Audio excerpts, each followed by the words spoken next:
Lecture du dévotionnel du samedi 27 mai. Méconnaissable et non identifiable.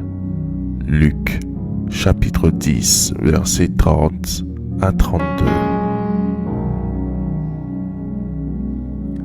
Jésus prit la parole et dit: Un homme descendait de Jérusalem à Jéricho. Il tomba au milieu des brigands qui le dépouillèrent et le chargèrent de coups, et s'en allèrent en le laissant à demi-mort. Un sacrificateur qui par hasard descendait par le même chemin, ayant vu cet homme, passa outre. Un levite qui arriva aussi, ayant vu, passa outre.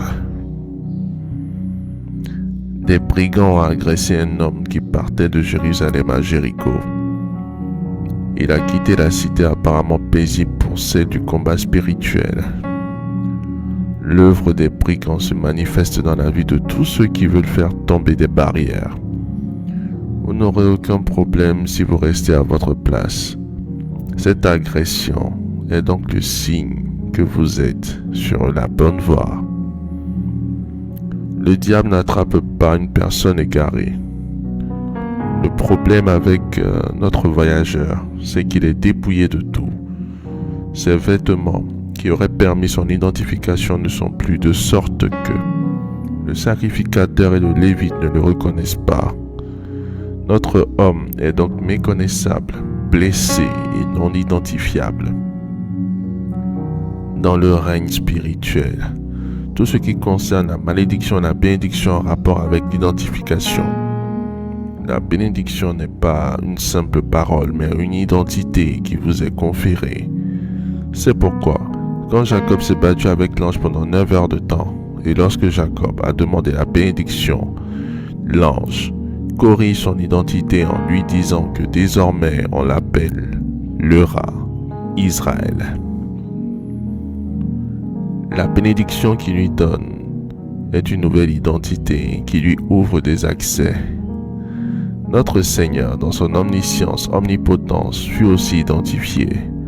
Jean-Baptiste disait: Voici l'agneau qui ôte le péché du monde. Il est aussi le lion de la tribu de Juda. Voici deux identifications diamétralement opposées. L'agneau connaîtra le calvaire de la croix pour la rémission des péchés, tandis que le lion est un symbole de justice, de bravoure et de qualité. Chacune des identités du Seigneur est une clé dans le combat spirituel. Pour revenir à notre verset de base, il faut dire que notre sujet est laissé à demi-mort. Pour amener quelqu'un à la vie, il faut connaître son identité. Pour sauver quelqu'un des ténèbres, il faut avoir accès à son dossier médical ou spirituel. L'identité, plus qu'une information, est la première clé de la délivrance. Faites cette prière avec moi. Dites après moi: Je décrète et je déclare que tout voile qui empêche mon bienfaiteur de m'identifier brûle à l'instant même au nom de Jésus-Christ. Je décrète l'aveuglement des voleurs sataniques. Je déclare l'échec de leurs activités. Je les dépouille de ce qui m'appartient au nom puissant de Jésus-Christ. Je décrète que tout ce qui m'a été volé me soit restitué 5 fois. Citez ce qui a été volé.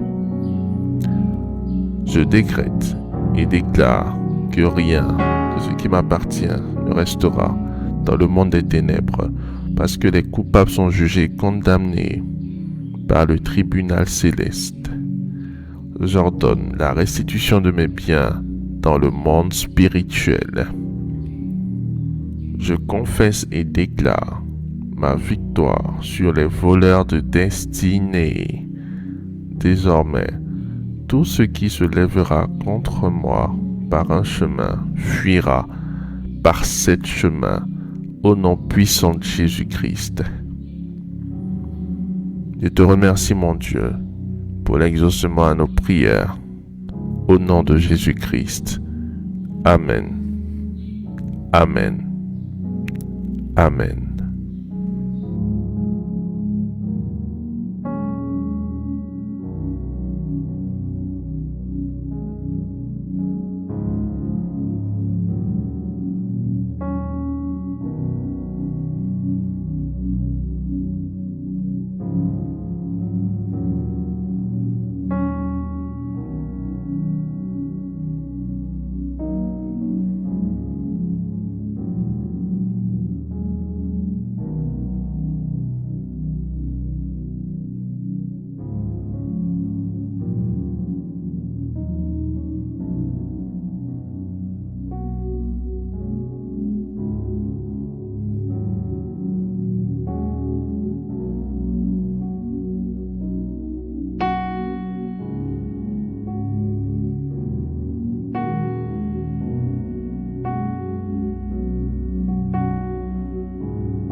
Déclaration miracle. Le dévotionnel de prière est disponible au sein de l'église Ambassade des Miracles à Abidjan, Cocody, 2 Plateaux, Carrefour Duncan, près de la Seuilly, route du Zoo.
Ceci est une information de taille concernant les membres de l'église Ambassade des Miracles. Vis-à-vis du programme d'évangélisation à Yopougon, il est demandé à tous les membres de l'église, aux sympathisants ou même aux frères en Christ d'intercéder en faveur de ce programme afin que les vies soient sauvées et que Jésus, le Dieu de notre Père, soit glorifié. Intercédons afin que ce programme manifeste et démontre la puissance de notre Dieu. Au nom de Jésus-Christ. Amen. Amen. Amen.